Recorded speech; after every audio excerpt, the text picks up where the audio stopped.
Hey, internet friend, welcome to the Magic Brad Show, also known as the Synergy Cafe. Do you have your beverage of choice? Mine's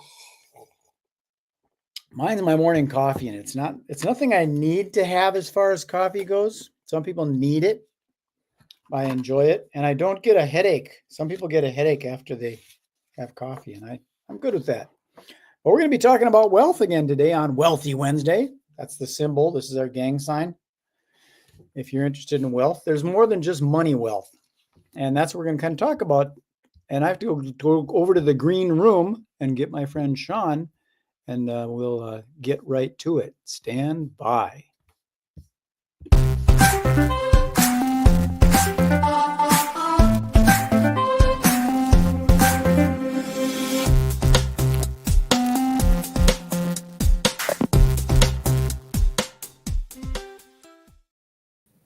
There he is. You like that song, don't you?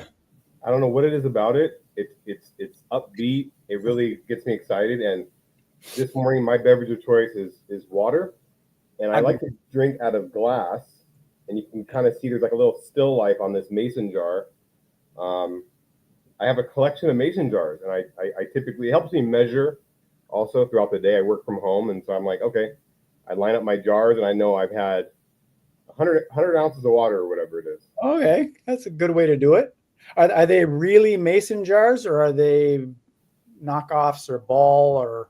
Well, I think this one's a ball mason.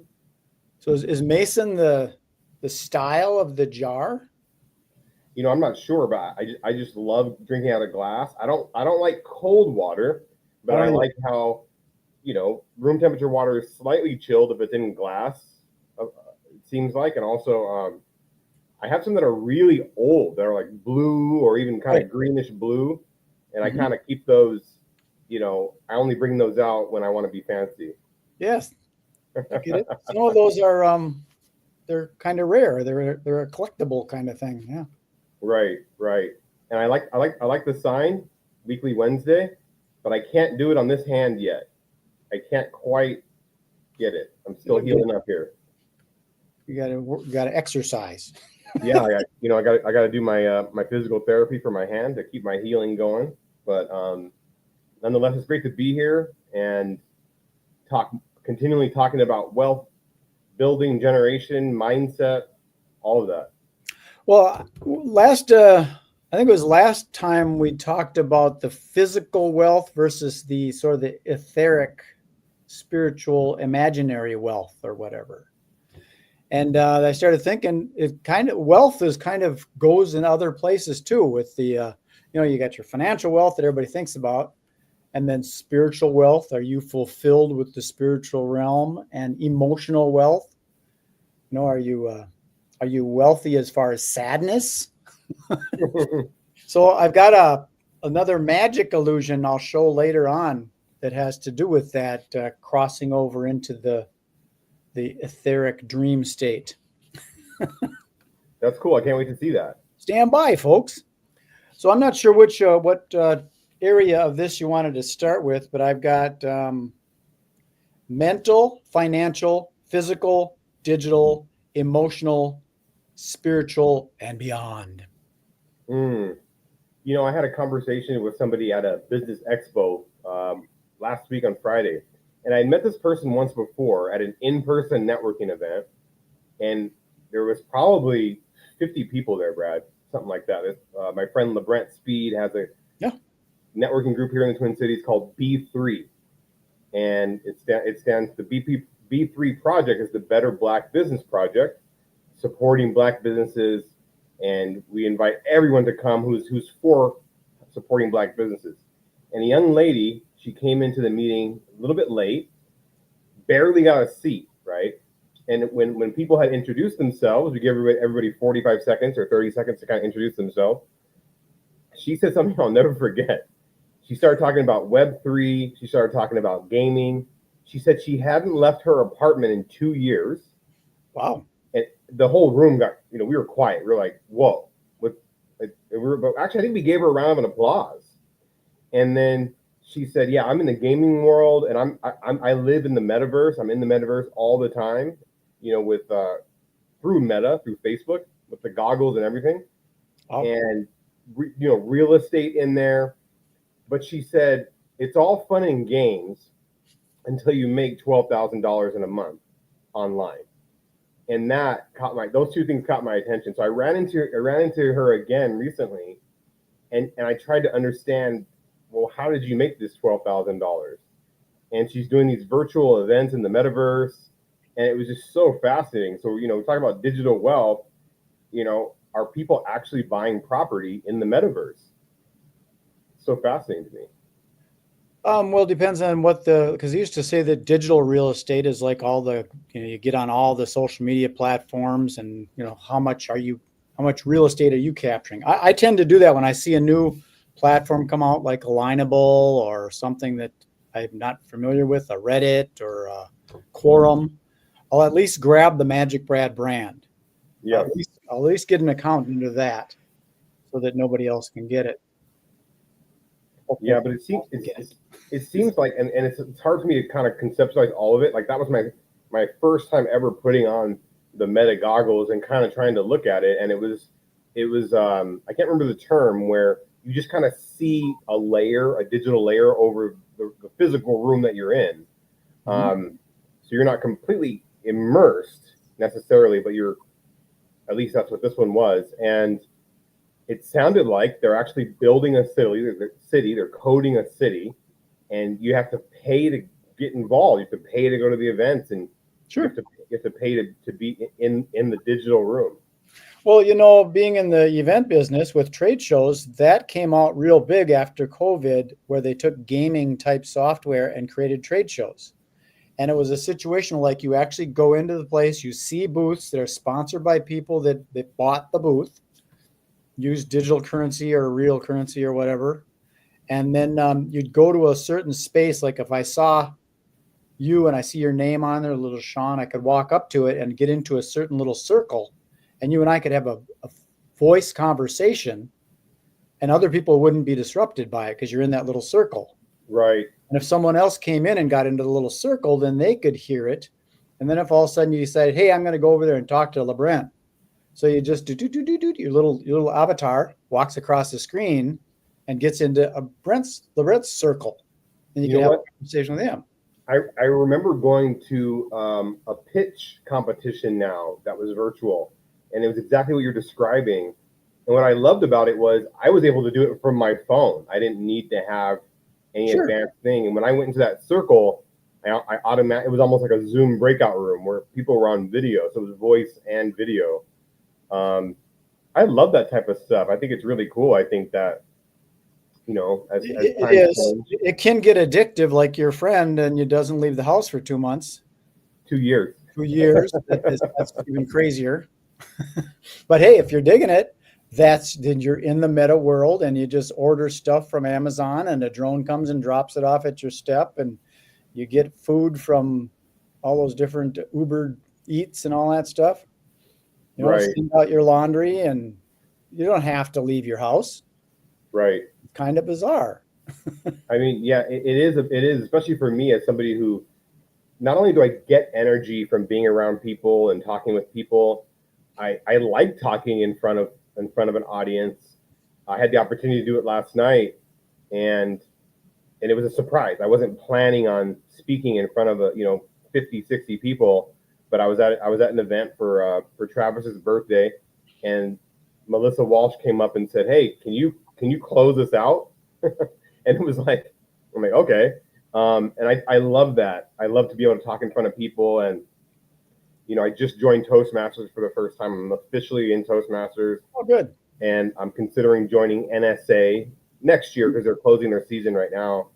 And looking for more opportunities to speak in front of people. But I say all that because there's a certain energy exchange that happens in person. Now, I know last week we talked about telepathy and that the potential for engaging with people just in your mind, but there's something for me about that physical connection. There is, but you want to get into the spiritual wealth, spiritual knowledge. There's the Christian faith, and then you can go kind of beyond that, still staying within the God of all that is kind of thing. And now you're getting into like our physical beings are molecules, atoms, cells, and then God's bigger than that.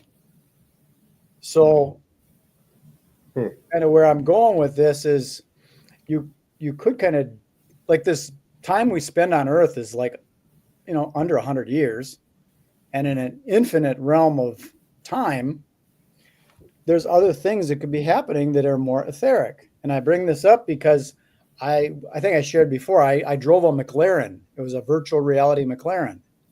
It felt real. So was I, I feel I was physical, but what if I got into it more like your friend, where, you know what? I do drive a McLaren and I don't even leave my apartment, but I go over to Mike's Discount Foods and Sean's there. Hey, Sean, how you doing? Let's go for a spin in my McLaren. You got your goggles on. I got my goggles on. You walk out to my digital car in the parking lot and we light them up. You don't know if you're really there or not. So there's a wealth of possibilities, going back to our wealth topic. Yeah, it's interesting. There truly, truly is. And I think even just, I love business, different other people's business ideas. I love figuring out. I went to an amazing workshop led by Jens over at First Independence Bank. So he's a loan officer there, and he led a workshop of talking about business financing, businesses being bankable. He had 10 solid bullet points. If anybody wants the notes, contact me, and I'll be happy to send it to you. But what I loved about the conversation was, just hearing about how different business ideas are bankable, and I love business ideas. On that, and going back to the wealth kind of thing, some people don't realize, like your friend was making money sitting in her apartment playing games. It's all fun and games until you realize you made 11 grand, right? Yeah. So some people are still stuck in that their limited wealth knowledge, in that they think that it's only $1 per hour world. I have to go get a job. Can I afford this house? I got to do that within my budget because I can't go that I only make so much. Yeah. When maybe you could just start a virtual thing and they go, well, how are you going to monetize it? Get a PayPal account and ask people, hey, could you help me out here? Right. Yeah, it's interesting. Even this morning, I was kind of in like a meditative mindfulness moment where I was imagining all the people that I've met in the last couple of years, which is about let's just say it was 500 people. And I'm imagining them in rows of 10, boom, boom. And they were just coming at in my mind, rows of 10. And as they were coming up, I was like, hey, I'd love to meet with you and tell you what I do. And I was like thinking, wow, how many of these people have I actually asked the question, right? Because wealth isn't going to come unless we ask or we kind of put energy towards it, right? Do we have a question in the chat? No, I was just, I want to put this thing up here as an example. This is a domain that I've got that I paid, whatever it was, $18 a year. And I got it redirected to my PayPal account. Nice. So you do the ask, but it can also happen because this internet thing that's running 24/7, it can happen without the ask. Because right. I'm doing this mailbox power thing. I'm an affiliate of this software program. And I just got, I think 2-3 more real estate agents are buying it. How is that happening? I don't know. I didn't ask them. I don't know who they are. So you can actually accumulate wealth just by being out there and making things happen. And I'm just doing stuff like this. And I take this video, put it up on a blog post, throw it out there. They go on my website. What are these guys talking about? They see a mailbox power. They click the little button, go, oh my God, I could use that for my real estate business. And they try it. So you don't necessarily have to ask, but it helps. And I want to ask you about this, speaking about asking, is like the mindset, the money mindset. I grew up in a poor family. My dad was a construction guy. He drove a bulldozer and he didn't make any money. And mom stayed at home drinking her brandy. We didn't have much money. So my mindset was, we can't afford that. And I had to struggle through that. And I know that I've still got that stuff in my head, that limited something. Because mailbox power just recently raised their price from $79 to $99. And that hit me. That makes me want to quit it. Even though it's still being paid for, why is my mind thinking that way? Just Right. because it costs more doesn't mean I can't still use it to make more money. Right.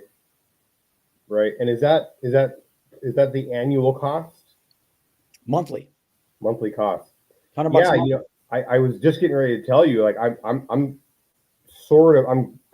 breaking out of that mindset myself, where that's how I was raised in my life as well, where my parents were adamant about telling me about, hey, you got to go to school, and there's nothing wrong with school, but the training you get in school is almost preparing you for some job, right? And Yeah. even though it's not like shop class or homemaking or whatever, just the school, you're from this time to this time, you sit in this chair, you you look at the front, and so that hourly wage thinking is so limited. I'm still breaking free of that. Even as I'm an independent agent with a financial firm, I'm launching my own organization, First 24 Plan. I'm having to go back and work for somebody to kind of keep this dream alive, because I do have that limited mindset. So people in the Twin Cities, they're going to see me at a grocery store near you passing out hot sauce samples, because I have to feed my dream, because I'm still breaking out of that mindset. So it's almost like I'm paying the price. It is. And the harder part for myself is the mindset sometimes is in the subconscious. So you start taking actions that aren't on your, like the way a guy was explaining it, because it was more the metaphysical kind of like deep stuff. He was saying that we kind of got that fight or flight thing as humans. We got that fight or flight thing. Right. So when I'm enjoying my day, all of a sudden I get a notification on my phone and I got 2 people that signed up for mailbox power and they're real estate agents. I think I'm all excited. So I'm not fighting or flighting. I'm Yep. excited and inspired. And then the law of attraction thing, that brings more of that to me. And then all of a sudden I see this thing that says that they're raising the price. And I go into the fight or flight. Yep. Now I'm rejecting wealth. Yep. And it's not because I'm consciously doing it. It's because something, when I was 4 years old, they slapped my hand and says, don't rip that dollar bill. We need that. Something might have happened when I was a kid, and I need to get out of that mindset. Because like you said, the school thing, that's got us programmed that the bell rings, sit in the class. Class is over, bell rings, go to the next class. When class is over, go home. Next day, go to the same thing. So it is programming our brain, preparing us for the job or the college or whatever. Yeah, it's interesting. And that's one big thing you mentioned about the mindset shift from going into, for a wealthier mind, is expectation versus the limitation. Like, for example, even this morning, even in relationships, with my wife, she said something, and I thought, or I said, hey, I'm going to move the car for you in 5 minutes. This is a real example. This just happened a few hours ago. Yeah. I'm going to move the car for you in 5 minutes. I take so much pleasure in that. I like to move the car for her so she can take her car out. I do that too. I know you do. I heard her going downstairs. I'm thinking, I was getting ready to say, babe, I just told you I'm going to move the car. I said, no. I didn't tell myself no, but I told myself, well, it's okay. If she decides to move her car, it's okay. So it's almost like when I'm dealing with a client as well, if I'm dealing with a client and they're giving me an objection, it's typically just a question. It's typically just a concern that I haven't addressed. But hey, now I have the opportunity to address it clearly because they asked that question. So they're not objecting the sale or objecting my offering. They're just inquiring more. And in fact, the more objections somebody has, the more interested they are, the more potential they are to kind of move forward. And so it's one of those things where if I'm expecting the objection, well, number one, I may address it early on, but if I'm gonna freeze, I'm never gonna address that objection. If I'm gonna fight it, then we're gonna be in debate and no one's gonna win. So the same is true for clients, for sales, for accepting news that comes in, because change is inevitable anyway, right? So that's kind of the mindset that I've kind of been working towards. Well, also how you frame it, maybe they're not objecting anything. They're just inquiring for more Right. information. And Right. you're looking at it as, oh, they don't believe me. They don't trust me. They're rejecting what I'm doing here. I need to overcome that objection like they taught me in sales school. When they're just inquiring for information because they're seriously looking to buy, but they have this one question. Right. Right. Yeah. So getting rid of that stuff with the fight or flight thing is, a mindset starts going, oh my God, they're rejecting me. They're not going to buy. I really need the money. I got to pay rent next month. If that's going on in your head, when the reality is the person's about to write a check, they want to do it. They just have a question. It's just a question. Right. Yeah. You mentioned sales school. I like some of the new adaptations to old schools of thought from sales school. For example, NEPQ by Jeremy Miner, really focusing on the tone, how you communicate with somebody, plus their sociology. So that's the physical kind of meeting the metaphysical, right? Like, how are you, your tone, your energy, your frequency, going out and talking to your clients, even on the phone, can really improve your situation. But one thing I was going to say was just last night, I wasn't even expecting to meet a potential client or a lead. I was just going out to celebrate Travis's birthday. I wasn't feeling super great. I had to leave right away. I had a Zoom call right after this event. My arm was kind of swelling up in the cast. I was like, ah. And then someone introduces me to somebody. We start talking. I'm just asking this person questions. I mentioned what I do, and they're like, me and my wife are looking for that. Right. Right. And so I was open to Right. whatever experience is going to happen. I was genuine. I was authentic. I wasn't even forcing value, right? Like oftentimes on social media, we're taught to force value out there. The top 3 things Gen X should know about final expense, or just kind of just forcing that, and that could still work. That could still get attention. Attention's everything. Sure. But it was just awesome to be able to be like, wow, I wasn't even trying. I was just present and here. Have you followed Abraham Hicks? A little bit. Yeah. So she talks about, it's a little bit woo-woo stuff where she's channeling stuff from the great beyond and stuff. So some people might not dig it, but I try and look at just the substance of it, that you kind of put out what you want and then let it go, because you have no idea how God's going to deliver it. You just got to let it go. So not expecting anything. And that's how these 2 real estate agents came into Mailbox Power. Is I did my work, and then Monica wanted me to do some yard work. So I went out and did some yard work. So my mind is not on it at all. And then all of a sudden I get these notifications on my phone that they came in. So I didn't do any work. Right. Right. I was working on the grass. Not that grass. And like you said, you had no idea kind of how they heard about it. I mean, you made a couple things online, but that was it. I really like that. I really like that idea.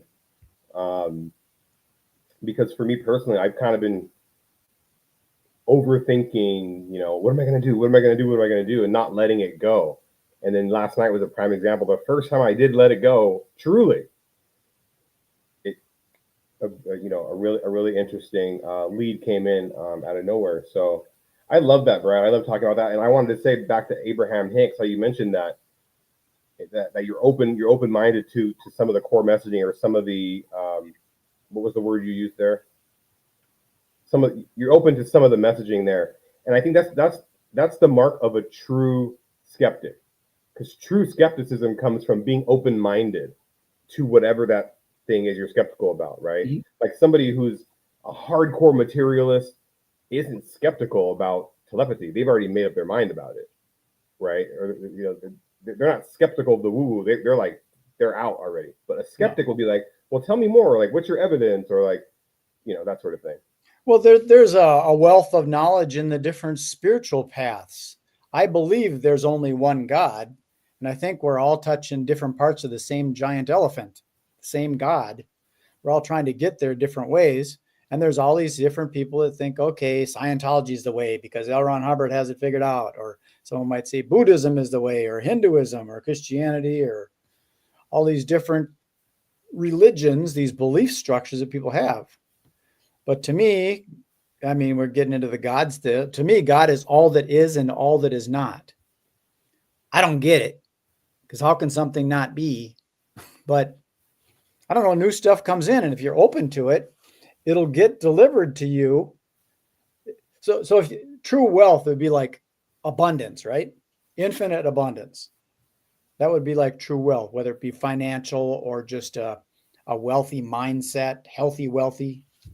So if you're open to everything, it might come in, and just be open to it. You got to be cautious, because evil might come in there and try and, wearing a mask. So you got to be conscious of what's going on. Don't do something stupid like, sure, I'll drink that Kool-Aid. Everybody else is. Yeah. And one thing I'll say, back to what we were talking about before about how this young lady was playing the game on Meta. It's Mhm. like similar how, credit is a game, or being able to do your taxes is a game. If you know the rules, then you can fare well with your taxes and not overpay or underpay and get in trouble. It's the same way with your credit, right? Having an 850 from a banking standpoint is not that better than a 750, but maybe it's more ego or whatever. But you're going to get the same rate if you have a 750 or 850. Make you feel more confident. But it's a game that we have to play if we want to if we want to play that game. Like even in the woo-woo world of Scientology, because I've studied that, there's a game. They say it's a game of solving the puzzle of mass, energy, space, and time. And it's just a game to solve those four elements. Hmm. Now, it doesn't mean you need to go down to the center and grab an e-meter and start doing their stuff, but that's a wealth of knowledge. Somehow that's kind of interesting to me. Mass, energy, space, and time. I can relate to that. Figure that puzzle out, and it helps. It's helped me anyways. Not that I'm a Scientologist, but I've studied Ekankar, Avatar, Christianity, Buddhism, Bradism. I've studied them all. And you're still working on your manifesto of Bradism. Absolutely. Here's my niece. Desiree Birmingham. Yes, that's my niece. She's down in Austin, Texas. That's exactly what I was thinking. I don't know what I said at that time, but if she's still there, I just got done chatting with her, because this is kind of a side thing, but I've been talking about. There she just said hi. Say hi, Sean. Hi, Desiree. I hope Austin is treating you well. I know it's one of the coolest cities in Texas. I haven't made it there myself, but you got Austin City Limits and what's the other thing there? The big music. South by Southwest. South by Southwest, which is music and film and comedy. Yeah. Very cool. Desiree has been following the lineage of stuff, and I just sent her a link because I've known of this for a while, but my last name, someone's got that domain, and ironically, it's connected to real estate. So, but it doesn't have any place to go. I can't find out who owns it, where it is. I've targeted with Edina and Forest Lake, but I'm trying to figure out who's my relative. I don't know who it is. Is it the same first name as well? It just says goodham.com. Huh. And you haven't like contacted a broker through GoDaddy or something? I did some poking around, but it's pretty vague how it is on there. It's basically Motels by Goodham. Huh. Well, what I've researched is it's tied in with motels where they'll actually take a house. If you're looking to get rid of the house, they'll trade the house for a motel business. So if you want to get in the motel business, maybe you got property you could trade for it. Interesting. Very interesting. Oh, look what my niece said. Oh, the Goodhams sold it in 1980. Wow. So somebody just bought the domain. That's why it's just sitting out there. Now that I know that, I want to go buy it. I can go see if they want to give it to me. How did you find that, Desi? I was looking all over on who is and all that stuff. Right. Do you have a Google Ads account? Yeah. I want to be able to check how many hits website gets. Is that something you could do with your Google Ads account? How many what hit? Like Website how hit? many hits a website gets? I've got Google Analytics, so I can see what's going to my website. Plus, I've got a plugin on my websites that have how many views have landed. It So you doesn't get can't into check real other websites? Huh? You can't check other websites traffic? I'm sure there's something out there. I can't remember some of those, this little spy ones to find out what kind of traffic they're getting. Yeah. I've just never bought that software, but you can figure that stuff out. Well, thank you again for having me. I know that we're going to try to do this every Wednesday. We're trying. And I like Wealthy Wednesdays. I think it's very important to, and maybe we should ask some of the viewers, hey, like what topics do you guys want to hear us talk about that's in the realm of Wealthy Wednesdays? And as you know, if you've listened this week or last week or before, we take that on a wild tangent because wealth is all around us, comes in many forms. So Wealthy Wednesday is not limited just to finances or USD or something like that. Well, let's do the magic trick then. Yes, please. Okay, here we go. Let me get comfortable. Okay, deck of cards. I see that. I'm going to riffle down to the side, and you're going to tell me when to stop. Stop. Right there. Okay, take a peek, see at that card. Yep. Queen of Hearts. That's interesting. That's interesting because I had a dream last night, and you were in it. And it was about this trick that we just did, this little magic trick. And we're talking about like the physical world versus the digital world and all the like. What I did with this is I took a picture. Let me fix that. I took a picture. Can you see that? Let's see. There we go. Yeah. I took a picture holding the card. Okay. So the idea is to get out of this physical picture world and just take the card right out of the picture, the frame, and there's the card. Wow. Same card that you picked. Isn't that bizarre? That is bizarre. That must have been a lucid dream. Exactly. It's interesting you mentioned that. Here's the box. Wow. They're going to think that viewers may think that I knew that already, but I authentically didn't know that. Yeah, they might. Whatever they want to think, they can. There's a wealth of thinking. You can think whatever you want. Yes, indeed. Indeed. Well, thank you so much, Brad. It was a pleasure to be on again this week. Okay, we'll talk to you later, Sean. Take care. Peace. Bye. You can stick around and chat, or you got to go? I'll stick around and chat. Okay. Good enough. Well, there you have it. My friend Sean. He did it. He picked the card. Luckily, he got the right one.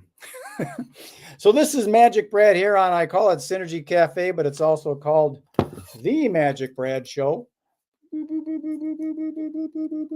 I got all this swag and stuff from all my happenings. Enjoy the rest of your day. See you maybe next week. Wealthy Wednesday. Be good, be kind, be nice. Did I say be nice? Be nice.